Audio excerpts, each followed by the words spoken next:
کسی کے متعلق یہ الفاظ خداوند نے کسی کے حق میں یہ بات نہیں کہی. کس کے لیے کہی؟ نجات کس کے وسیلہ سے ہے؟ نجات یسوع کے وسیلہ سے ہے. اور میں یہ بات اسی لیے پہلے معذرت کی ہے کہ بہت سے لوگ ہیں وہ سچائی سننا پسند نہیں کرتے.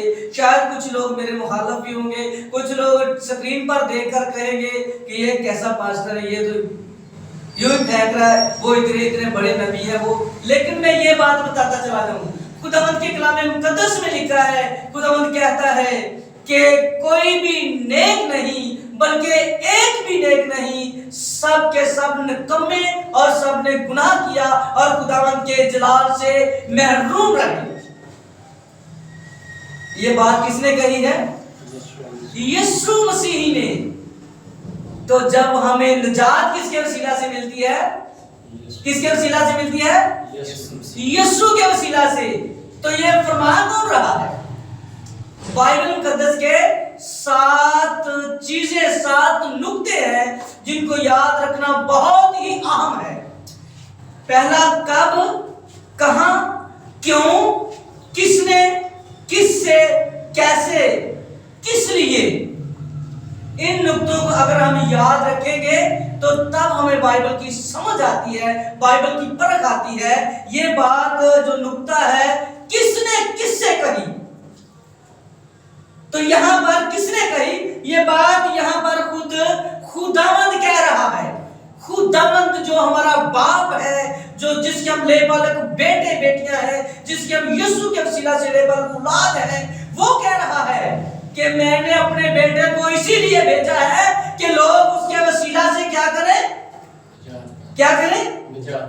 تو مجھے بتائیں کہ جو بائبل کہہ رہی ہے اور جو خود خدا کہہ رہا ہے, اس کو ماننا, اس کی تائید کرنا, اس پر عمل کرنا لازم ہے, یا ان نبیوں پر عمل کرنا لازم ہے جن کے بارے میں وہ کہہ رہا ہے وہ چور اور ڈاکو ہے.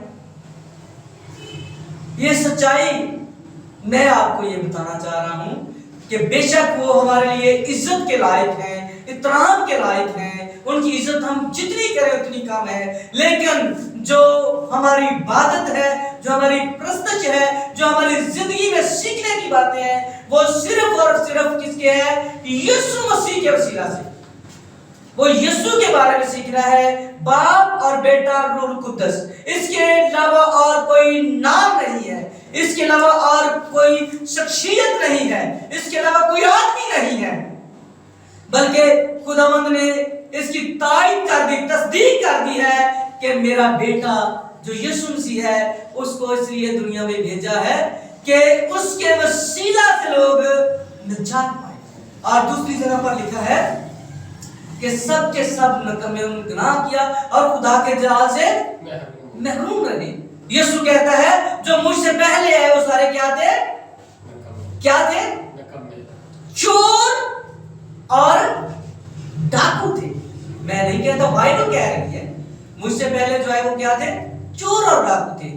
اور پھر آج میں خدا کی آواز یہ کہتی, میں نہیں کہتا کہ بے شک بائبل کا حصہ ہے پرانا عہد نامہ, ہاں ان کی خامیوں کے متعلق ہم پرانے عہد نامے سے عبرت کے طور پر ہم سیکھ سکتے ہیں کہ جب وہ گناہ کرتے تو خدا ان کو کیسے سزا دیتا, خدا ان کے ساتھ کیسا برا سلوک کرتا, اور جب وہ خدا ان کو بخشتا تو کیسی رحمت ان پر برساتا.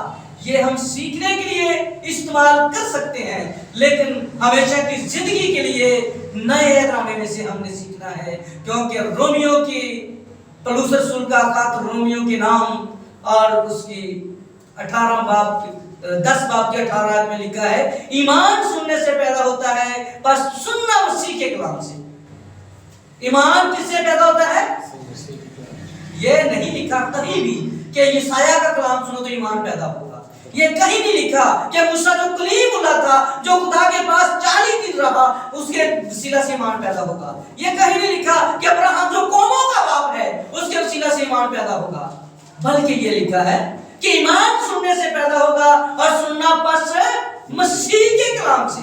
کس کے کلام سے؟ تو مسیحی کا کلام کہاں سے شروع ہوتا ہے؟